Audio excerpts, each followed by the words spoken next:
हे hello, कैसे हो आप सब। Hope you all are doing well. So हमने लास्ट लेक्चर के अंदर बात की थी हेटेरोट्रोफिक मोड ऑफ न्यूट्रिशन के बारे में, और उसके अंदर हमने ये देखा था कौन कौन से उसमें टाइप्स होते हैं। हमने बात की थी पैरासिटिक, सैप्रोफिटिक एंड होलोजोइक। हमने इवन ये भी देखा था holozoic mode of nutrition in amoeba. Now we will be talking about nutrition in human being. And I told you जो ह्यूमन बीइंग्स होते हैं उसमें कौन से टाइप का न्यूट्रिशन होता है, दैट इज होलोजोइक। भाई होलोजोइक न्यूट्रिशन कौन सा होगा, जो 5 स्टेप्स में कंप्लीट होगा। 5 स्टेप्स कौन कौन से हैं? Ingestion, digestion, absorption, assimilation and egestion. So हम बात करते हैं, अगर न्यूट्रिशन इन ह्यूमन बीइंग्स की बात करें तो इसके अंदर पूरा का पूरा एक सिस्टम होता है, that system is known as digestive system, जिसका आप डायग्राम देख पा रहे हो। अगेन इसको जज करने की कोशिश मत करना, पता नहीं क्या बना है क्या नहीं, बस हमें समझना है कि डाइजेस्टिव सिस्टम क्या है, वो आपको इस डायग्राम से अच्छे से एक्सप्लेन हो जाएगा। अगर हम बात करें डाइजेस्टिव सिस्टम की ह्यूमन बीइंग्स के अंदर, then it consist of digestive system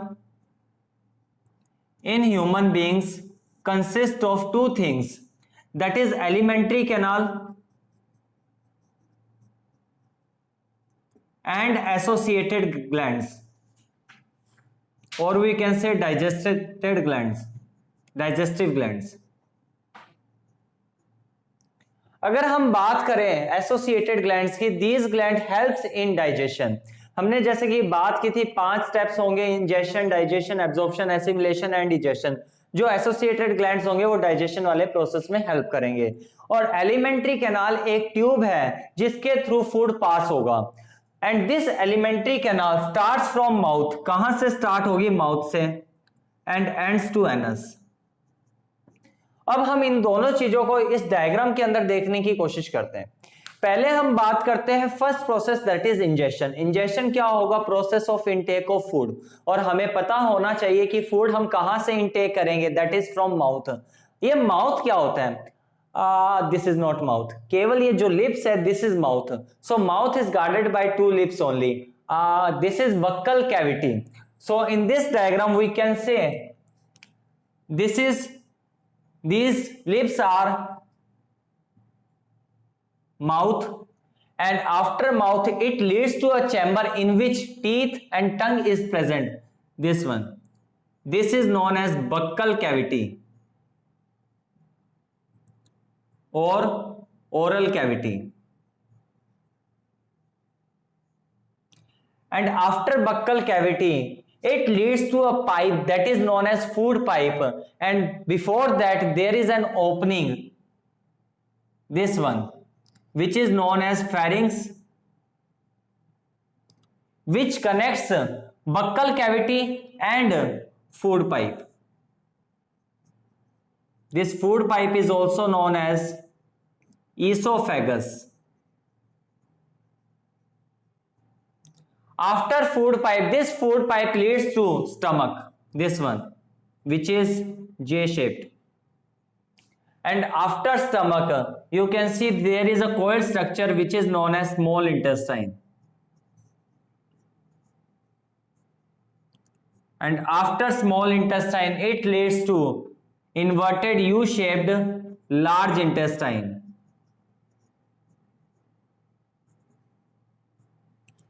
And after large intestine it leads to rectum, and at end there is an opening which is known as anus. And this is all about alimentary canal: mouth, buccal cavity, pharynx, esophagus, stomach, small intestine, large intestine, rectum and anus. And this is all about alimentary canal. अगर हम बात करें associated glands, जो glands किस में काम करेंगे digestion में, we will talk about mainly 4 glands, that is salivary gland which is present in buccal cavity. Next is gastric gland which is present in stomach. liver की बात करें, this one, this is liver and it is the largest gland, and this is present just right hand side of stomach. Now next gland we have, that is pancreas. Now this pancreas is present just below stomach, this one leaf like structure present होती है, that is known as pancreas. So हमने बात की यहाँ पे digestive system which consist of alimentary canal and associated gland और digestive glands. और अब हम बात करते हैं न्यूट्रिशन कैसे होगा। फर्स्ट इंजेक्शन, इंजेक्शन कैसे होगा? With the help of mouth, that's all. Now after injection there is another process, that is digestion. So first we have injection done. Next अगर हम बात करें डाइजेशन, अब बेटा जो हमने फूड खाया वो किस फॉर्म में होगा? कॉम्प्लेक्स फॉर्म में। और उसके अंदर हमें पता होना चाहिए जो कंटेंट होगा, जो न्यूट्रिएंट्स प्रेजेंट होंगे, that consist of macromolecules, that is carbohydrate, fat and proteins. अब इन मैक्रोमोलिक्यूल्स को क्या करना पड़ेगा? इन कॉम्प्लेक्स फॉर्म को क्या करना पड़ेगा? ब्रेक करना पड़ेगा। किसमें? सिंपलर फॉर्म में। और उसमें कौन हेल्प करेगा? एंजाइम। तो हम यहां पे बात करते हैं, पहले माउथ से फूड बक्कल कैविटी में गया। अब बक्कल कैविटी के अंदर क्या होता है? अगर हम बात करें बक्कल कैविटी, इसके अंदर डाइजेशन स्टार्ट हो जाएगा। पहले हम बात करते हैं बक्कल कैविटी के अंदर, as I told you here we have salivary glands, salivary glands. These salivary glands secrete saliva. These salivary glands secrete saliva, and in saliva we have an enzyme that is known as salivary amylase. Salivary amylase, which is also known as ptyalin. And this salivary amylase or ptyalin acts on carbohydrate substrate of food. जो carbohydrate substrate है ये उसके ऊपर act करेगा, उसको break down करेगा। So carbohydrate form of food is broken down into maltose, and कौन सी फॉर्म बनाएगा? माल्टोज। बता रहा हूं मैं ये सिंपलेस्ट फॉर्म नहीं है अभी भी, बट समहाउ ये सिंपलर है उससे, किससे? कार्बोहाइड्रेट से। और इसको किसने कन्वर्ट किया? सैलिवरी अमाइलेज ने, जिसको हम टाइलिन भी बोलते हैं। और सैलिवरी अमाइलेज का कौन प्रोड्यूस करेगा? That is salivary gland. किसके अंदर होगा? सलाइवा के अंदर। और बक्कल कैविटी में आपको पता है टंग होता है, टीथ होती है, और क्या हो गया? Salivary gland. टंग क्या करेगा? उसको मिक्स करेगा फूड को। टीथ क्या करेगा? उसको ब्रेक करेगा। और सैलिवरी ग्लैंड क्या करेगा? कार्बोहाइड्रेट को ब्रेक करेगा। किसमें ब्रेक करेगा? माल्टोस में। अब फूड कहां पे जाएगा? फेरिंग्स से ईसोफेगस के अंदर। कहां पे जाएगा? ईसोफेगस के अंदर। और ईसोफेगस के अंदर हमें ध्यान रखना है, ये एक पाइप लाइक स्ट्रक्चर होती है, यहाँ पे ज्यादा कुछ पढ़ने लायक है नहीं, इसलिए हमें ये याद रखना है, यहाँ पे एक मूवमेंट होती है that is known as peristaltic movement, which is also known as peristalsis. ये क्या होता है भाई? ये होता है रिलैक्सेशन और कॉन्ट्रैक्शन ऑफ फूड पाइप, जिसकी वजह से फूड जो है नीचे की डायरेक्शन में जाएगा, which push the food forward in downward direction. But ऐसा नहीं है कि ये केवल ईसोफेगस में होगा, this is present throughout the alimentary canal. पूरी एलिमेंट्री कैनाल में ये मूवमेंट होती है, बट हमारे पास ईसोफेगस में पढ़ने लायक कुछ नहीं है, सो हम इसको कहां पे पढ़ लेते हैं? यहां पर ईसोफेगस में। नाउ ईसोफेगस से फूड कहां पे जाएगा? स्टमक में। और यहां पे हमें पता होना चाहिए कि जब ईसोफेगस से स्टमक में फूड जाए, ऐसे थोड़ी भीड़ की तरह फटाफट चलता जाए, ऐसा नहीं होगा, वो धीरे धीरे जाएगा। वहां पे रेगुलेशन होगा फूड का, और किसकी वजह से होगा? यहाँ पे गेट्स बने होते हैं कुछ, जिनको हम क्या बोलते हैं? स्फिंक्टर। क्या बोलते हैं? स्फिंक्टर, जो क्या करेगा? रेगुलेट करेगा फूड को। इवन केवल यहां पे नहीं, आगे भी, जो जहां पे एक से, मान लो स्टमक से अब हम कहां पे जाएंगे? स्मॉल इंटेस्टाइन, तो इसके बीच के अंदर भी क्या होगा? स्फिंक्टर प्रेजेंट होगा। स्मॉल इंटेस्टाइन से लार्ज इंटेस्टाइन में भी, तो वो अलग बात है, बट हमारे सिलेबस में इतना डिटेल में नहीं है। हमें इतना याद रखना है कि जो ईसोफेगस से स्टमक में जाएंगे, वहां पे जो एक ओपनिंग होगी that is known as sphincter, और वो क्या करेगा? रेगुलेट करेगा फूड को। हम बात करते हैं फूड कहां चला गया, स्टमक के अंदर। स्टमक के अंदर आपको मैंने बताया था कौन से ग्लैंड्स प्रेजेंट होंगे, गैस्ट्रिक ग्लैंड्स। और गैस्ट्रिक ग्लैंड कौन सा जूस सिक्रीट करेंगे, that is known as gastric juice. और गैस्ट्रिक जूस के अंदर क्या क्या प्रेजेंट होगा हम वो देखते हैं। गैस्ट्रिक जूस है, इसके अंदर HCl, म्यूकस एंड एंजाइम्स। और एंजाइम्स कौन कौन से होंगे, that is pepsin and lipase. Now हम बात करते हैं ये HCl, म्यूकस, पेप्सिन या फिर लाइपेज क्या इंपॉर्टेंट है। सबसे पहले अगर हम बात करें HCl की, which is the strongest acid, that is hydrochloric acid. तो यहां पे इसका रोल क्या है, it plays two important role, that is it kills bacteria. जो भी फूड के साथ या जैसे भी माउथ के थ्रू क्या आ रहे हैं आपके बैक्टीरिया आ रहे हैं, उसको क्या कर देगा, किल कर देगा। सेकेंड फंक्शन, जो ये एंजाइम है पेप्सिन, ये इनएक्टिवेट फॉर्म में होता है। मतलब कि जब तक HCl इसको एक्टिवेट नहीं करेगा ये कभी एक्टिवेट नहीं होगा, ये आगे अपना फंक्शन नहीं कर पाएगा। So this is in inactivate form. और इसको एक्टिवेट कौन करेगा, HCl करेगा। सो HCl एक्टिवेट्स पेप्सिन। नाउ अगर हम बात करें म्यूकस की, जैसे कि हमें पता है HCl स्ट्रॉन्गेस्ट एसिड है, अदरवाइज तो मान लो कुछ प्रोटेक्शन नहीं होगी तो ये क्या हो जाएगा, बर्न होना स्टार्ट हो जाएगा। बट हमारा स्टमक बर्न नहीं होता, तो उसको कौन प्रिवेंट करता है बर्न करने से, म्यूकस। म्यूकस क्या करता है, स्टमक की वॉल को प्रिवेंट करता है, किससे, HCl से, हाइड्रोक्लोरिक एसिड से। Now if we talk about enzyme, that is pepsin and lipase. Obviously enzyme में तो ब्रेकडाउन में हेल्प करेंगे फूड के सबस्ट्रेट को। किस सबस्ट्रेट को करेंगे, पेप्सिन की अगर हम बात करें, if we talk about pepsin, pepsin क्या करेगा, प्रोटीन को ब्रेक करेगा। कौन से सबस्ट्रेट को ब्रेक करेगा, प्रोटीन को। और किस में ब्रेक करेगा, प्रोटीएज एंड पेप्टोन्स में। Again this protease and peptones is not simplest form, simpler है बट अभी भी पूरी सिंपलेस्ट नहीं है। जैसे वहां पे टाइलिन जो सेल्यूलर अमाइलेज था, कार्बोहाइड्रेट को ब्रेक कर रहा था माल्टोज में, which was not the simplest form. वैसे ही ये प्रोटीज एंड पेप्टोन्स जो कौन कन्वर्ट कर रहा है, पेप्सिन, किसको, प्रोटीन को। This is not the simplest form. Now अगर बात करें लाइपेज, लाइपेज काम करेगा फैट पे। किस पे काम करेगा, फैट पे। और इसको क्या करेगा, पार्शियली ब्रेक कर देगा, दैट मींस इसको भी पूरा ब्रेक नहीं करेगा। सर किस में ब्रेक करेगा किस में नहीं करेगा, ये हमारे सिलेबस का एक बार पार्ट नहीं है, अदरवाइज बताने में बता सकता हूँ, 11th क्लास वाले स्टूडेंट पढ़ते हैं। बट इतना याद रखना है, फैट को कौन ब्रेक करेगा, लाइपेज। वैसे भी आपको एक बात बता देता हूँ, ये बात आपको पता होनी चाहिए, लाइफ के अंदर जो अमाइलेज वर्ड आ गया, अमाइलेज हमेशा ब्रेक करेगा कार्बोहाइड्रेट को, और अगर लाइपेज वर्ड आ गया that will break this fat. तो ये बात ध्यान रखना। अब हम बात करते हैं, स्टमक में कहानी पूरी कर ली क्या, देख लेते हैं। हमने HCl पढ़ लिया, म्यूकस पढ़ लिया और एंजाइम्स पढ़ लिए। अब फूड कहां पे एंटर करेगा, स्टमक से स्मॉल इंटेस्टाइन में, उबड़ खाबड़ से स्ट्रक्चर, ठीक है। अब बात करेंगे स्मॉल इंटेस्टाइन में आ गया सर, जो आपने ये लीवर बताया था, पैनक्रियास बताया था, कहा था डाइजेशन में हेल्प करेगा, यहाँ का क्या रोल होगा, अभी तक कुछ भी नहीं हुआ। और आप स्मॉल इंटेस्टाइन में आ गए, वो तो ऊपर आ गए। देखो स्मॉल इंटेस्टाइन में फूड आया है, फूड लीवर या पैनक्रियास में नहीं जा रहा क्योंकि एलिमेंट्री कैनाल का पाथ नहीं है।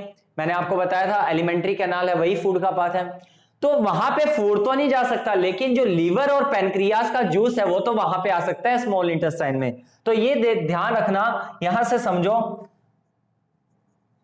ये लीवर है और इस साइड में पैनक्रियास है और यहां पे स्मॉल इंटेस्टाइन, ठीक है। अब लीवर क्या करेगा, अपना जूस कहां दे देगा, स्मॉल इंटेस्टाइन में। पैनक्रियास भी क्या करेगा, अपना जूस कहां पे दे देगा, स्मॉल इंटेस्टाइन में। और इंटेस्टाइन भी क्या करेगा, खुद का जूस भी कहां देगा, स्मॉल इंटेस्टाइन में। तो फूड तो नहीं गया, लेकिन वो उन्होंने अपना जूस वहां तक भेज दिया, कहते हैं अब काम करवाओ जिससे।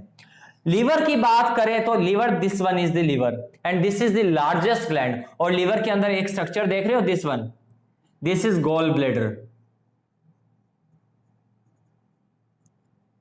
अभी देखते हैं इसका फंक्शन क्या होता है। लीवर क्या करता है, अपना जूस सिक्रीट करता है और उस जूस का नाम है बाइल जूस। लीवर का जो जूस होता है दैट इज बाइल जूस। अब क्या करता है गोल ब्लेडर, इस बाइल जूस को थोड़े टाइम के लिए स्टोर कर लेता है। तो गोल ब्लेडर का क्या फंक्शन होगा, इट स्टोर्स बाइल जूस। अब ये बाइल जूस है ये कहां पे चला जाएगा, स्मॉल इंटेस्टाइन में। आपको बताया था जो लीवर का जूस था कहां जाएगा, स्मॉल इंटेस्टाइन में। और इस बाइल जूस का फंक्शन क्या होगा, दो फंक्शन होंगे। First, it helps in emulsification of fat. Now what do you mean by emulsification of fat? ये क्या करता है बाइल जूस, फैट जो कि जिद्दी होते हैं, जिनके पास होता है उनको पता है, जिनके पास नहीं होता उनको नहीं समझ होगी, है ना। तो जो फैट जिद्दी होता है उसको क्या करता है बाइल इमल्सिफाई कर देता है, उसको छोटे छोटे ग्लोब्यूल के अंदर ब्रेक कर देता है, सो दैट आगे वो इजी हो जाता है एब्जॉर्ब होना और डाइजेस्ट होना। सेकेंड फंक्शन, बाइल जो होता है वो इमल्सिफिकेशन ऑफ फैट, तो क्या साथ ही साथ जो एंजाइम फैट के ऊपर एक्ट करता है that is lipase, it also activates lipase. जैसे कि पेप्सिन को किसने एक्टिवेट किया था, HCl ने, वैसे ही ये बाइल जूस क्या करेगा, लाइपेज को एक्टिवेट करेगा। ठीक है जी, बात कर ली हमने लीवर की। अब पैनक्रियाज के जूस को भी ले आओ। लीवर का जूस था बाइल जूस, पैनक्रियाज का जूस है पैनक्रिएटिक जूस। पैनक्रिएटिक जूस, बात करते हैं पैनक्रिएटिक जूस में ऐसी क्या खासियत है। Actually pancreatic juice contains bicarbonate ions and enzymes। जी अभी तक डाइजेशन नहीं चल रहा है क्या, जब तक एंजाइम चलेंगे ऑब्वियसली डाइजेशन चलेगा। अगर हम बात करें बाइकार्बोनेट आयंस, अभी स्टमक से फूड कहां आया, स्मॉल इंटेस्टाइन में। स्टमक में क्या प्रेजेंट था, एसिड प्रेजेंट था। एसिड ने फूड को क्या कर दिया, एसिडिफाइड कर दिया, एसिडिक बना दिया। अब उसको क्या करना पड़ेगा, एल्कलाइन बनाना पड़ेगा। और वो एल्कलाइन कौन बनाएगा, दिस बाइकार्बोनेट आयन। तो जो फूड आया है स्मॉल इंटेस्टाइन में वो एसिडिक था, उसको कौन एल्कलाइन बना देगा, बाइकार्बोनेट आयन। क्यों बनाएगा, for the activity of pancreatic enzyme. जो पैनक्रिएटिक एंजाइम है उसकी एक्टिविटी को करवाने के लिए उसको फूड को क्या बना देगा, एल्कलाइन। अब देखते हैं पैनक्रिएटिक जूस के अंदर एंजाइम्स कौन कौन से होते हैं। एक होगा ट्रिप्सिन, एक होगा पैनक्रिएटिक अमाइलेज, और एक होगा पैनक्रिएटिक लाइपेज।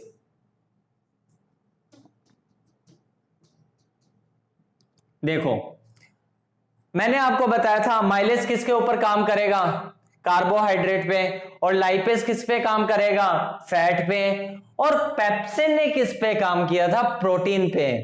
और ट्रिप्सिन यहां पे आ गया, पेप्सिन ट्रिप्सिन, पेप्सिन ट्रिप्सिन, भाई भाई या भाई बहन जो मर्जी समझ लो। तो ट्रिप्सिन, पेप्सिन प्रोटीन पे काम कर रहा था, ट्रिप्सिन भी किस पे काम करेगा, ट्रिप्सिन भी किस पे काम करेगा, प्रोटीन पे। पेप्सिन ने प्रोटीन को प्रोटीज एंड पेप्टोन्स में तोड़ दिया था, और ये ट्रिप्सिन अब प्रोटीज एंड पेप्टोन्स को फर्दर ब्रेक करेगा, बट अभी भी ये पूरा का पूरा ब्रेक नहीं करेगा, पार्शली ब्रेक करेगा। और जो पैनक्रिएटिक अमाइलेज होता है, this pancreatic amylase will partially break carbohydrate and this pancreatic lipase will partially break fat, जैसे कि मैंने आपको बताया था। अब हम बात करते हैं, हमारे पास स्मॉल इंटेस्टाइन में फूड है, पैनक्रिएटिक जूस ने उसके ऊपर काम कर लिया। अब कौन करेगा, इंटेस्टाइनल जूस उसके ऊपर काम करेगा। इंटेस्टाइनल जूस क्या करेगा, वो भी एंजाइम सिक्रीट करेगा, एंजाइम रिलीज करेगा। और जो उसके एंजाइम्स थे अब क्या करेगा, वो एंजाइम्स इसका फर्दर कंप्लीट डाइजेशन कंप्लीट कर देगा इसका, और जो ये आपके पास फॉर्म थी इसको क्या कर देगा, पूरा कर देगा, सिंपलेस्ट फूड में कन्वर्ट कर देगा। कार्बोहाइड्रेट को अब वो कंप्लीट डाइजेशन करके किस में कन्वर्ट कर देगा, ग्लूकोज में। फैट को फैटी एसिड एंड ग्लिसरॉल में,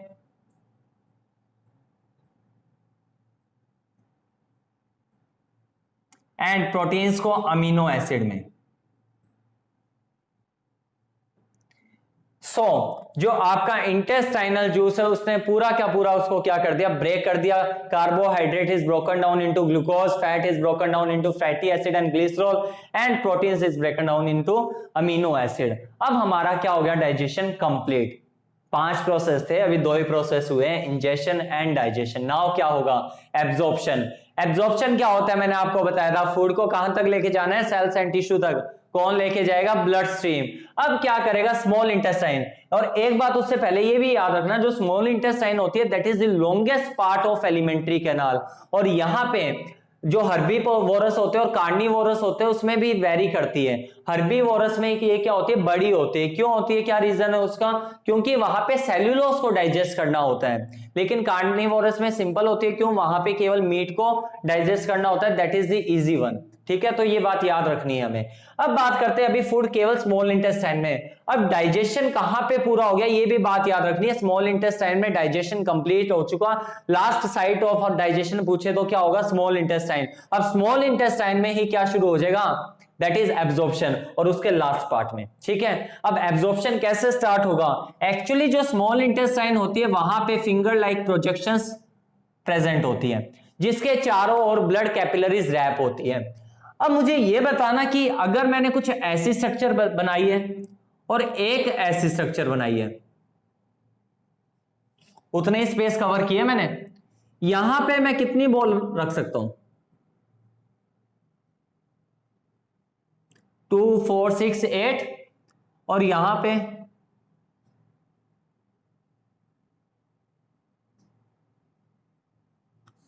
क्या बात कर रहे हो, रखते जाओ ना, 8 तो हमारा हो गया। दैट मीन्स इसका यहां पे इसका सरफेस एरिया जा रहा है या इसका सरफेस एरिया जा रहा है, ऑब्वियसली इसका सरफेस एरिया ज्यादा है। तो जो ये फिंगर लाइक प्रोजेक्शंस होती है, जिनको हम क्या बोलते हैं, विल्ली, जिनको हम क्या बोलते हैं, विल्ली, ये क्या करती है, सरफेस एरिया को इंक्रीज करती है। ये क्या करेगी, सरफेस एरिया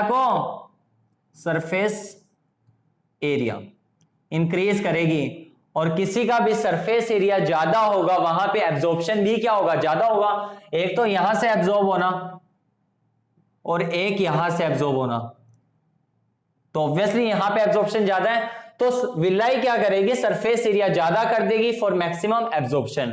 और ये बात याद रखनी है हमें, finger like projections are present in small intestine which helps in increasing the surface area and which maximize the absorption. और अब ये यहां पे मैंने आपको बताया था, विल्ली जो होती है उसके चारों ओर ब्लड कैपिलरीज रैप होती है। अब यहां से ये जो मटेरियल होगा, सिंपलेस्ट फूड सब्सटेंसेस, वो यहां से कहां पे चले जाएंगे, ब्लड स्ट्रीम में, और ब्लड स्ट्रीम से कहां चले जाएंगे, सेल्स एंड टिश्यू में। And this process is known as absorption. तीनों कर लिया, अब चौथी की बात करते हैं, एसिमिलेशन। एसिमिलेशन क्या होगा, सेल्स और टिश्यू में गए, सेल्स और टिश्यू में अब उस फूड का क्या होगा, जो सिंपलेस्ट फूड चले गए वहां पे होगा उसका ऑक्सीडेशन, जो कि हम रेस्पिरेशन में पढ़ेंगे, बट इतना याद रखना है, सेल्स और टिश्यूज को क्या करेंगे, सिंपलेस्ट फूड को यूटिलाइज करेंगे for the energy, and that process is known as assimilation. 4 कर लिए। अब लास्ट बात करते हैं, दैट इज इजेशन। देखो, स्मॉल इंटेस्टाइन से अब फूड कहां जाएगा, लार्ज इंटेस्टाइन में। अब लार्ज इंटेस्टाइन के अंदर क्या होता है, फूड जो गया है वो क्या है, हमने ये तो मान लिया डाइजेस्टेड फूड तो यहां पे एब्जॉर्ब हो गया। अब जो अनडाइजेस्टेड फूड है वही तो यहां से पास हो रहा है।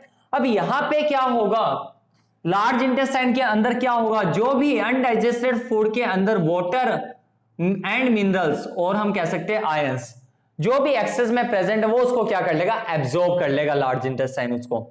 ठीक है, अब यहां पे उसको एब्जॉर्ब कर लिया, केवल सॉलिड पार्ट पर बच गया, किसका, अनडाइजेस्टेड फूड का, और उस सॉलिड पार्ट को, अनडाइजेस्टेड फूड के, हम क्या बोलते हैं, फीसिस।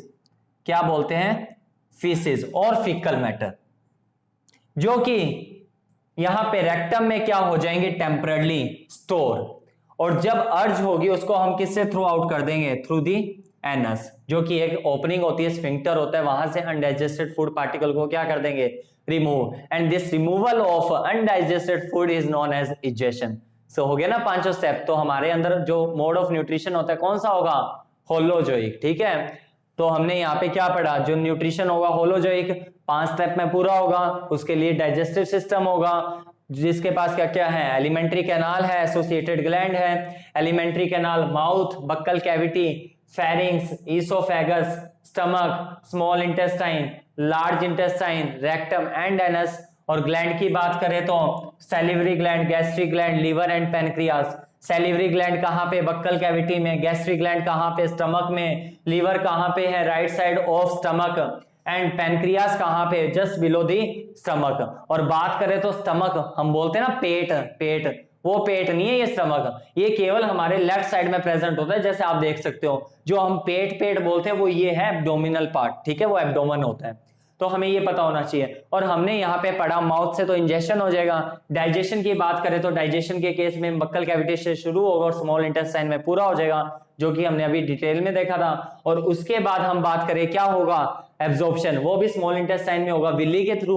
वहां पे सरफेस एरिया ज्यादा होगा, मैक्सिमाइज एब्जॉर्प्शन होगा, सेल्स और टिश्यू पे जाएंगे और एब्जॉर्प्शन हो गया।